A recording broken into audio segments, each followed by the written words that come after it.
జ్ఞానం ఎవరి గురించి?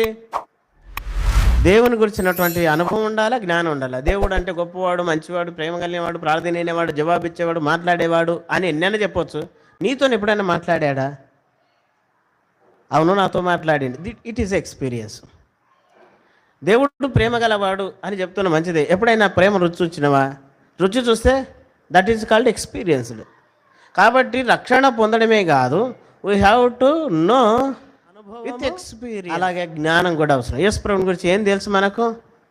ఎంత తెలుసు మనకు? ఆయన గురించినటువంటి పూర్తి ఎరక మనకుందా? జ్ఞానం ఉందా? అంటే రక్షణ పొందడం మాత్రమే కాకుండా రెండోది అనుభవ జ్ఞానం. ఈ అనుభవ జ్ఞానం ఎలా వస్తుంది? ప్రార్థన చేసుకోవడం ద్వారా, దేవుని వాక్యం చదవడం ద్వారా వస్తుంది. ప్రార్థన చేసుకోవడం ద్వారా దేవునితో మాట్లాడతాం, బైబిల్ చదవడం ద్వారా క్లిక్ వచ్చింది. లుక్ ఏమొచ్చింది? ఏమొచ్చింది చెప్పండి? క్లిక్ వచ్చింది. అంటే క్లిక్ అంటే ఇక నొక్కాల.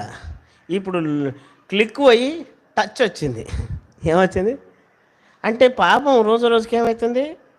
లుక్ దూరం ఉండే ఇన్ని రోజులు క్లిక్ వచ్చింది, క్లిక్ పోయి టచ్ వచ్చింది. టచ్ అంటే ముట్టి, అంటే టచ్ చేస్తారు.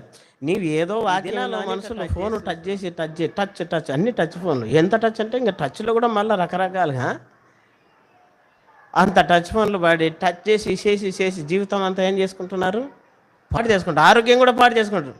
టచ్ చేసి ఆరోగ్యాన్ని పాడు చేసుకుంటే ఈ దినాలు అయితే 12 ఏళ్ల నుంచి రక్తస్రావం రోగం కలిగిన స్త్రీ, ఆమె కూడా టచ్ చేసింది. ఏం టచ్ చేసింది తెలుసా? మనలాగా ఫోన్ కాదు టచ్ చేసింది.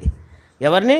యేసు ప్రభు యొక్క వస్త్రపు చెంగును టచ్ చేసింది అంతే. ఆమెను యేసు ప్రభు వస్త్రపు చెంగు టచ్ చేస్తుంటే మనం ఏం ఫోన్లు టచ్ చేసుకుంటాం?